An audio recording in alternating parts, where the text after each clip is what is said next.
O testemunho a seguir foi enviado a mim recentemente por um velho amigo. Eu não ouvi falar dele desde então, mas espero que ele esteja bem. Como você já deve saber, eu estou em treinamento para ser juiz. A minha educação estava quase completa e eu estava trabalhando em um estágio remunerado como um médico legista, bem conhecido na área de Washington. Tudo isso mudou algumas horas atrás, quando eu fui demitido do meu cargo, por me recusar a participar do que eu acredito ser um acobertamento. Mesmo que eu tenha sido alertado sobre as consequências se vazasse qualquer informação sobre este caso, a minha consciência não ficaria tranquila se eu ficasse quieto sobre isso. Isso é algo que as pessoas precisam saber. Há alguns dias atrás, recebemos um telefonema da polícia do metrô sobre um possível corpo descoberto na linha vermelha. Desde que comecei a trabalhar como legista, temos respondido algumas chamadas no sistema de metrô. A primeira vez foi de uma mulher que tropeçou na mala de alguém ao tentar ultrapassá-la nas escadas rolantes. Ela acabou com o pescoço quebrado. 2 vezes fomos chamados por ataque cardíaco e uma vez para um assalto à noite. O jovem rapaz foi esfaqueado várias e várias vezes em seu estômago, mas ele tendo entregado o relógio e a carteira que o assaltante havia pedido. Até agora, eu não vi nada especificamente sangrento, e foi muito decepcionante quando eles disseram que era apenas um homem caído no trem. Bem, eu só queria um pouco de emoção às vezes. Será que é errado pedir um caso que um cara foi empurrado nos trilhos do trem? Quando nós chegamos, os paramédicos já estavam em cena. Então, nós achamos que era apenas um desentendimento e fomos para fora prematuramente. Mas a fita da polícia bloqueou toda a plataforma da estação. Do nosso ponto de vista, do topo das escadas rolantes, poderíamos dizer que algo não estava certo.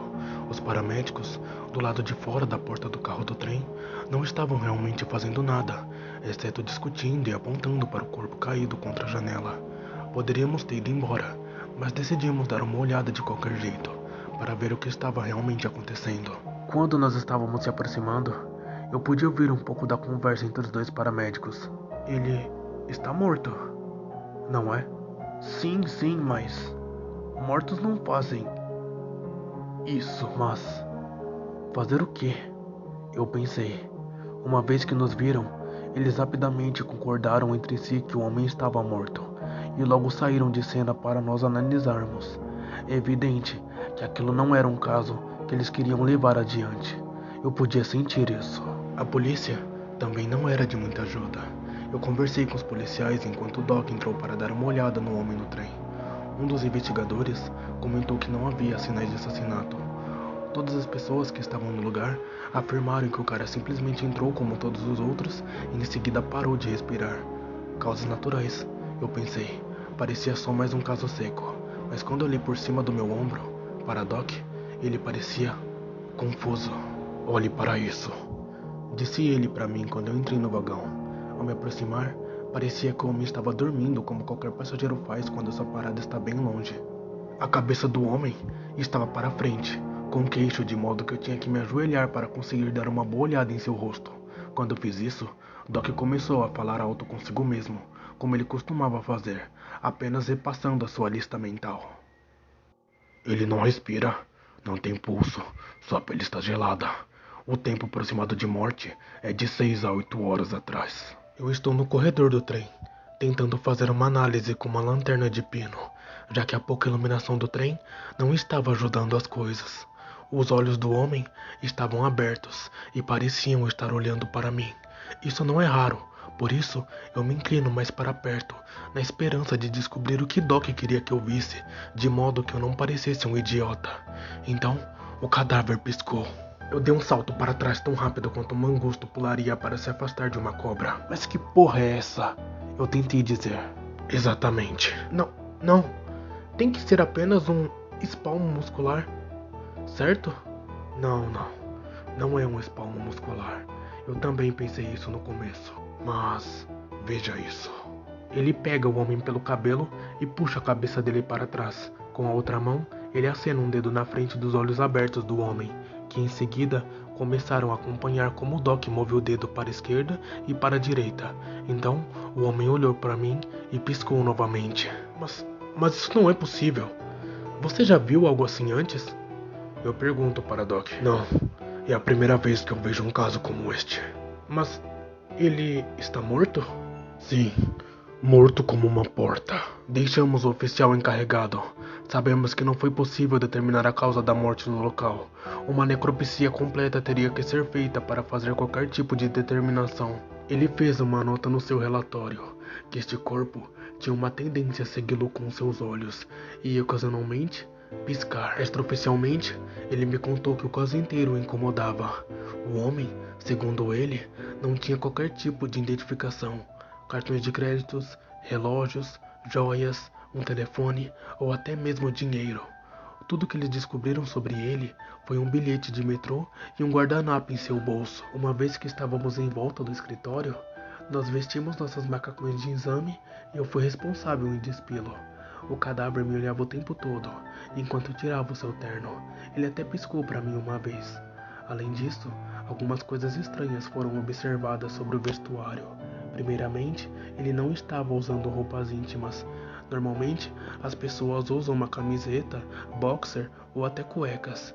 Esse cara não usava nada, mas por alguma razão, ele tinha 2 cintos sobre a sua calça.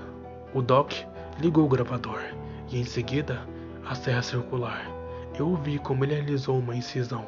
Eu fiz uma nota mental de sua técnica perfeita, para que eu pudesse tentar fazer melhor da próxima vez. Eu estou lhe dizendo, o Doc é um verdadeiro artista.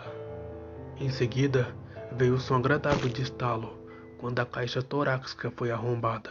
Enquanto isso acontecia, os olhos do homem nos observavam. Eu quase podia jurar que ele estava sorrindo também. Durante a hora seguinte, o Doc fez anotações do exame.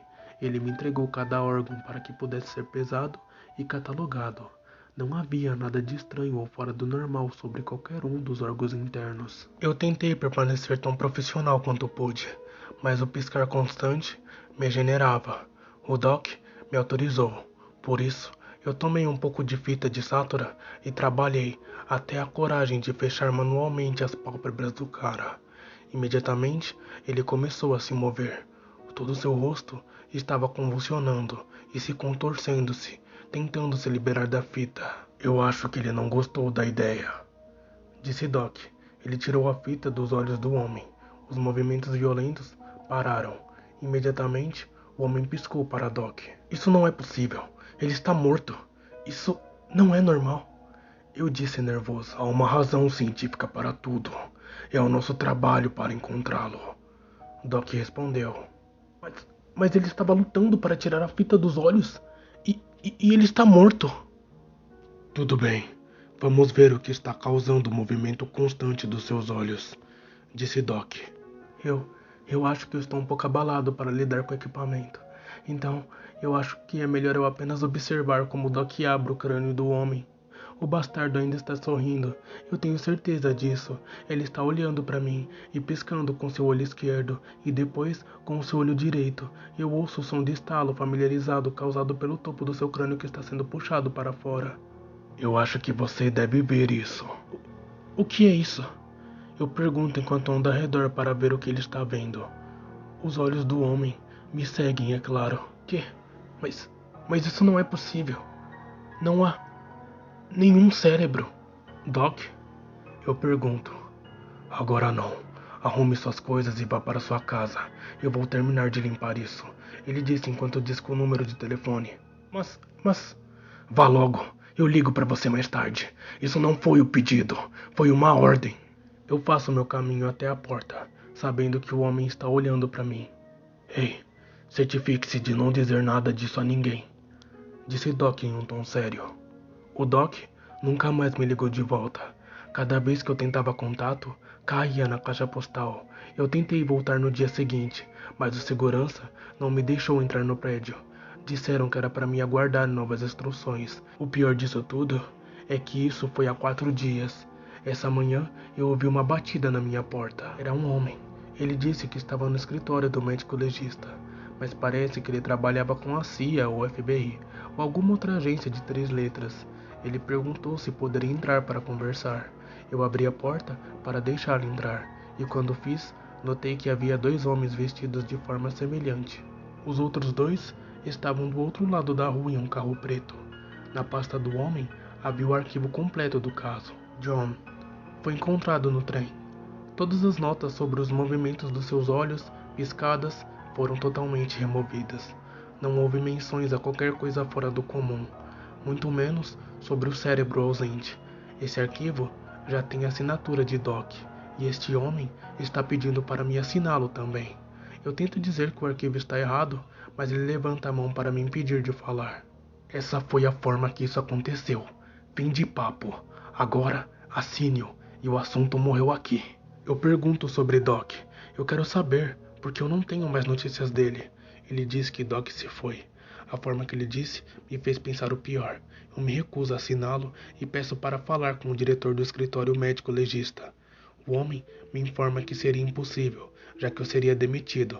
Mas demitido não é a palavra que ele usou. Ele usou a palavra executado. Eu pedi para ele ir embora. Mas antes de ir, ele disse para mim não dizer aquilo a ninguém, ou eu teria consequências graves. Alguma coisa muito errada estava acontecendo em Washington, e talvez nos outros lugares também. Eu não sei. Poderia ser que eu e Doc vimos uma coisa que não era para nós sabermos, e agora eu estou em perigo. Eu encontrei o número da casa de Doc. Quando liguei para ele, foi direto para o correio de voz. Tentei deixar uma mensagem para ele também, mas a linha ficou muda logo depois que eu comecei a falar. Se alguém está monitorando meus telefonemas, é possível que o meu carro também esteja grampeado. Eles já sabem exatamente onde eu estou. Mais uma vez, eu posso apenas estar sendo paranoico ou louco. Talvez haja uma explicação completamente ilógica para o cadáver espantalho que olha, pisca e sorri. Eu não posso imaginar como algo assim poderia existir, ou por que existiria, mas a questão é que eu estou com medo. Muito, muito medo. Eu decidi que a única coisa que eu poderia fazer era escrever isso e enviar a todas as pessoas que eu conheço. Eu espero que essa informação chegue a alguém. Se você recebeu esse e-mail e não receber outro, até amanhã significa que eu estou morto, e você saberá que tudo que eu escrevi é a mais pura verdade.